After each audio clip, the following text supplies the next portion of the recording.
Queridos irmãos e irmãs, vamos estar na liturgia do segundo domingo da Quaresma, ano litúrgico C. Como primeira leitura temos o livro do Gênesis, capítulo 15, versículos de 5 a 13, depois de 17 a 18. O salmo responsorial é o salmo 26, como segunda leitura da carta de São Paulo aos Filipenses, capítulo 3, versículo 17 até o capítulo 4, versículo 1. O evangelho é o evangelho de São Lucas, capítulo 9, versículos de 28 a 36. Estamos vivendo o tempo da Quaresma. Na verdade, o tempo pascal, e dentro do tempo pascal estamos vivendo essa caminhada quaresmal. Nós encontramos muitas dificuldades no mundo. E a liturgia da palavra quer nos ensinar que estas dificuldades podem ser superadas em Deus. Porque cada uma das leituras apresenta pessoas aparentemente fracassadas na vida. E essas pessoas, depois de ter um encontro pessoal com Deus, mudam as suas vidas e se tornam pessoas profundamente abençoadas. Na primeira leitura temos Abraão. Abraão, com 75 anos de idade, ainda não tinha se realizado naquilo que era projeto para a sua vida. E Deus aparece e propõe uma aliança para Abraão. Na segunda leitura, nós encontramos São Paulo. São Paulo, uma pessoa frustrada na sua fé, um fariseu que perseguia os cristãos porque dentro de si havia um vazio que ele queria preencher, buscando Deus de maneira errada. E no Evangelho nós encontramos os 3 discípulos que são convidados para subir ao monte Tabor, porque também estavam frustrados, haviam deixado as suas vidas de pescadores, procurando uma vida melhor. E de repente Jesus, na altura da caminhada, oferece para eles a cruz do sofrimento. A frustração bateu no coração de cada um. Mas vamos perceber que na reflexão da liturgia da palavra, que estas vidas vão se transformando pouco a pouco até que esses personagens da liturgia de hoje se tornam homens santos. A começar pela primeira leitura, na figura de Abraão. Deus chamou Abraão e lhe fez uma proposta. Se ele queria abraçar o projeto que Deus tinha para a sua vida. Nesse projeto, Deus pedia para Abraão a obediência, a confiança na sua promessa e acreditar na bênção do Senhor. Abraão, ele aceitou esse projeto de Deus e foi aos poucos assumindo aquilo que Deus havia lhe apresentado como projeto de vida, um projeto de vida vivido na intimidade com Deus. Por isso, Abraão obedeceu, mesmo sem ter claro aquilo que Deus tinha como um projeto para ele. Se lançou no escuro acreditando, se Deus me chamou, Ele vai me conduzir a uma experiência que eu estou precisando para encontrar-me com a felicidade. Abraão acreditou na promessa de Deus. Tua descendência será tão numerosa como a estrela do céu e como os grãos de areia na praia.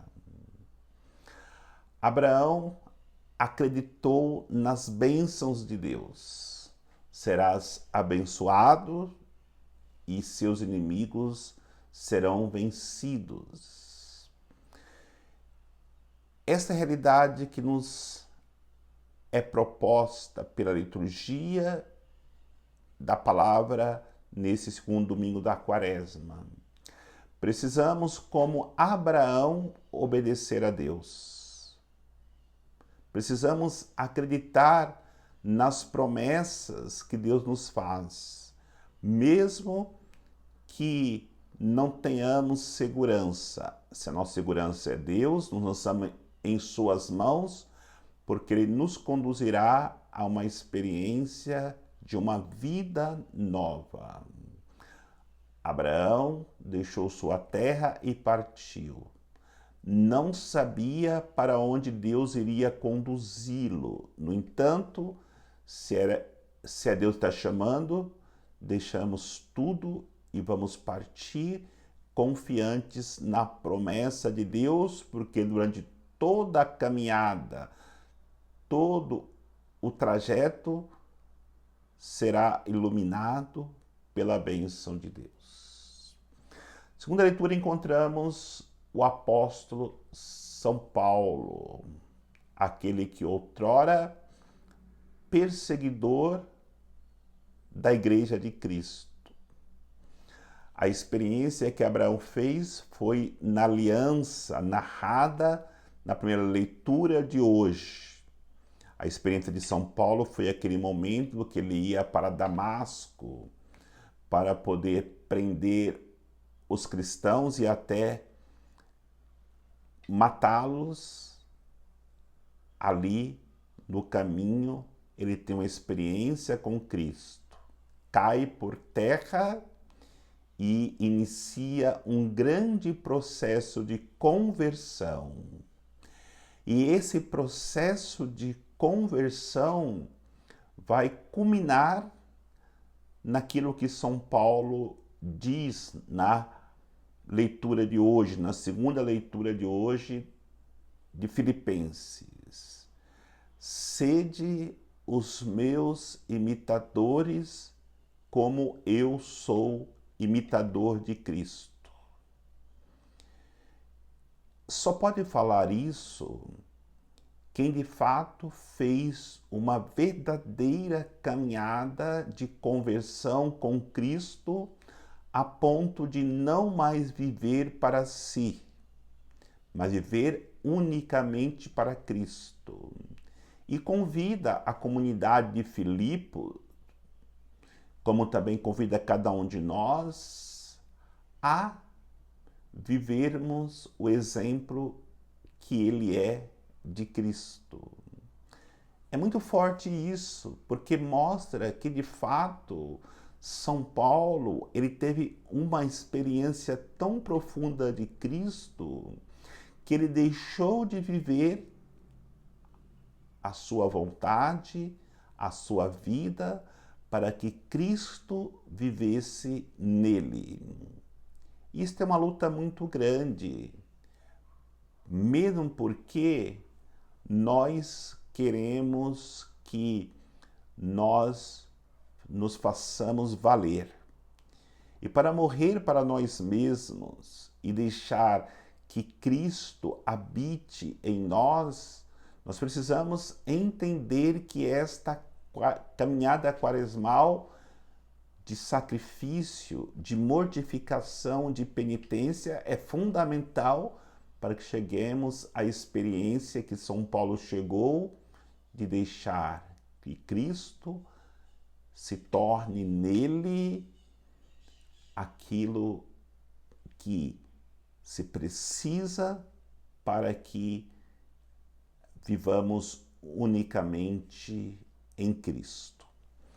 E no Evangelho, hoje, ao subir ao Monte Tabor, os 3 discípulos recebem uma grande lição para entenderem que o fim não é o sofrimento, o fim não é a cruz, as tribulações, o fim é estarmos com Jesus transfigurado na eternidade.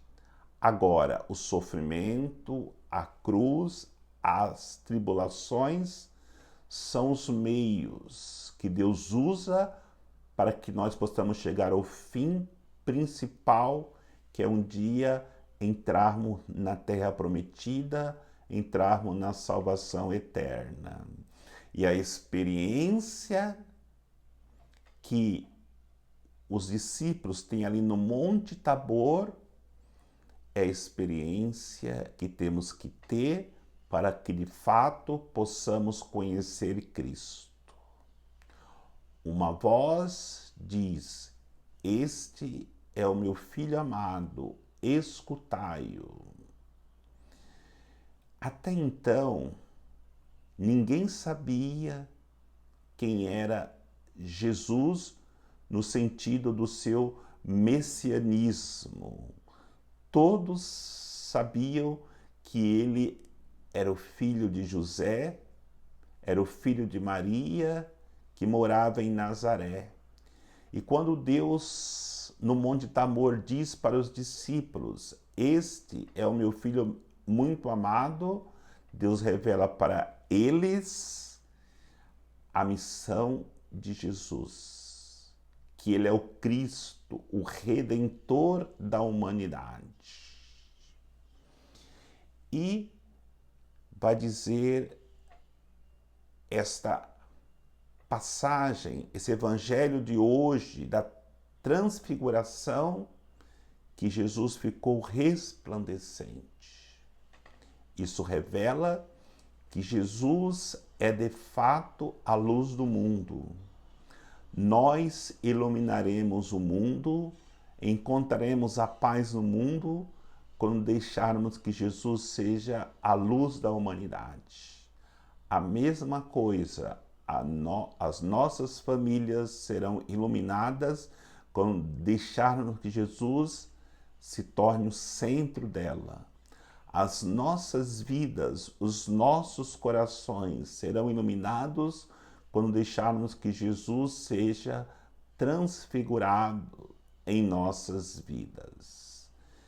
E o outro fato ocorrido lá no Monte Tabor foi a presença de Moisés e Elias. Como foi importante Moisés com a lei para o povo na caminhada rumo à terra prometida, para superarem as dificuldades do deserto. Como foi importante Elias para o povo na caminhada para a libertação, para a vida eterna, com a sua profecia. Mas essa presença no Monte Tabor de Moisés e Elias, que depois desaparecem, nos ensina que agora a lei não é mais Moisés, mas é Cristo, a lei do amor. Que a palavra, a profecia, agora é a palavra de Jesus Cristo, a boa nova do Evangelho. Tudo foi importante antes de Cristo, mas agora o Cristo assume tudo e nos ensina o caminho da experiência de salvação através do seu amor derramado em nossos corações. E quando os discípulos descem o Monte Tabor, Jesus diz para eles não contarem para ninguém a experiência que eles tiveram. Por quê? Porque ali era só uma amostra grátis daquilo que os discípulos irão experimentarem depois de passarem pela cruz, pelo sacrifício, pelas tribulações. Se queremos estar com Jesus, como queria Pedro, para sempre no Monte Tabor, entendamos isso. Assumamos em nossas vidas a cruz, o sacrifício, as tribulações que nos conduzirão à experiência de salvação. O Senhor nos abençoe, em nome do Pai, do Filho e do Espírito Santo. Amém.